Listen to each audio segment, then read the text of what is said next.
Olá pessoal, tudo bem? Estamos em mais um episódio da nossa série Bíblia Todo Dia e nesse momento estudaremos o livro de Eclesiastes, os capítulos 1 a 3. Já quero convidar você a curtir aqui esse vídeo e não se esquece no final de compartilhar, de usar a hashtag Bíblia Todo Dia e também de acessar o site pastoredilson.com, se associar ao Maximize e ser um patrocinador deste projeto. O nome Eclesiastes vem do grego eclésia, que significa assembleia. E literalmente o significado desse livro no grego é aquele que fala a uma assembleia. O termo hebraico desse livro significa aquele que convoca uma assembleia, ou seja, um professor ou mesmo um pregador. É exatamente assim que o autor se chama, um pregador. É como se o pregador, ou professor, ou mestre estivesse chamando a sua plateia para poder dar a eles uma aula sobre o significado prático da vida. O mestre em questão, muito provavelmente, é o rei Salomão, filho de Davi, rei de Jerusalém. Aqui nós vamos perceber que Eclesiastes não é um livro tão fácil de ser entendido numa primeira leitura. Mas se você começar lendo com a dica do vídeo de hoje, vai ficar mais fácil de você conseguir extrair o melhor desse conteúdo para a sua vida cotidiana. Diferente do livro de Provérbios, que era uma coleção de vários ditados verbais que depois foram escritos em um texto, compilados em um livro específico, o livro de Eclesiastes, ele na verdade parece ser um ensaio literário, escrito, completo, cuidadosamente preparado, com começo, meio e fim.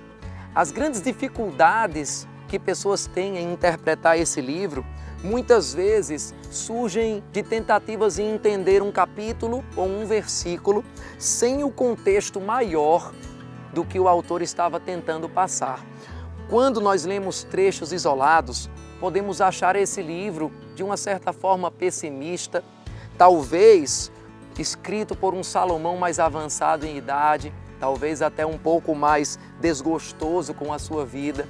Mas se você entender o conteúdo mais amplo, se você entender o contexto maior, você vai captar a verdadeira essência do livro de Eclesiastes. O conteúdo de Eclesiastes traz uma aula de um sábio que tenta responder de forma prática a seguinte pergunta: o que o homem ganha com todo o seu trabalho em que tanto se esforça debaixo do sol? Ou como esse mesmo versículo é dito na versão A Mensagem, o que resta, o que sobra de uma vida inteira de trabalho sofrido? Em outras palavras, para que serve a vida? Não apenas num contexto de eternidade, mas mesmo na vida natural, na vida debaixo do sol, como muitas vezes está escrito no livro de Eclesiastes.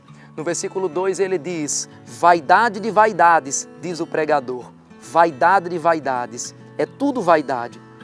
Quantas coisas nos deixam preocupados, nos deixam pensativos, mas na verdade não são essenciais para essa vida debaixo do sol. Nós achamos que não podemos viver sem elas, mas como diz a Nova Versão Internacional, que grande inutilidade, nada faz sentido. E nós achamos que é aquela conquista específica que vai trazer alegria, nós achamos que aquela coisa que nós vamos adquirir vai trazer a realização, mas essas coisas vêm e nós percebemos, como o sábio professor também percebeu, que ainda há um vazio a ser preenchido depois dessas conquistas. O versículo 4 do capítulo 1 diz: gerações vêm e gerações vão, mas a terra permanece para sempre. Com isso, ele queria dizer que as eras mudam, as gerações mudam, mas esse dilema na terra continua o mesmo. Todas as coisas trazem canseira. O homem não é capaz de descrevê-las. Os olhos nunca se saciam de ver, nem os ouvidos de ouvir. Nunca estamos satisfeitos, sempre queremos ver mais, sempre queremos provar mais, queremos visitar mais. Qual é o grande sentido da vida? Aqui nós vamos pensar com o sábio, será que seria fazer algo novo na terra? Existe algo novo debaixo do sol? Será que seria explorar toda a ciência e tudo o que é feito debaixo do céu, como ele fala no versículo 12? Ele conclui que tudo isso é correr atrás do vento. Salomão ficou famoso, Salomão ficou inteligente como ninguém na sua época e concluiu que isso também era, nos versículos 16 a 17, ele explica correr atrás do vento. Falou também que com a sabedoria vem ainda um peso de responsabilidade. Você pode ver no versículo 18. Já que sabedoria, então, não é o sentido final, será que o sentido prático da vida seria, então, buscar apenas por alegrias, por prazeres? Também não. O pregador vai concluir no capítulo 2 de Eclesiastes.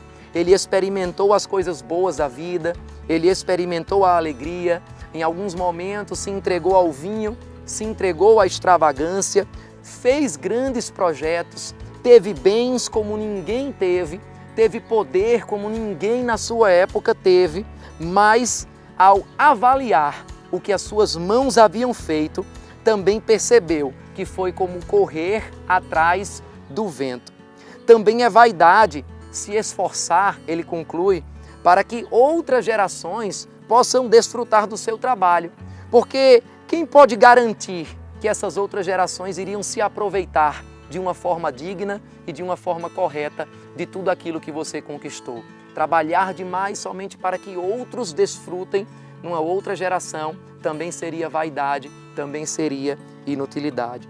Conclui essa parte dizendo que, mesmo enquanto busca as coisas, não pode adiar, nem ele, nem você mesmo pode, a satisfação da vida como está sendo vivida agora. Ele diz, para o homem não existe nada melhor do que comer, beber e encontrar prazer em seu trabalho. No capítulo 3, ele mostra que há tempo para tudo. Aproveite o agora. Não espere uma casa, um filho, uma promoção, uma conquista ou qualquer outra coisa ser necessária para uma vida feliz nessa terra. Qual é o sentido prático da vida? Continue nesse livro comigo e até o final você vai descobrir como o rei Salomão também fez. Fica com a gente e no próximo vídeo estaremos falando dos capítulos 4 a 6 do livro de Eclesiastes.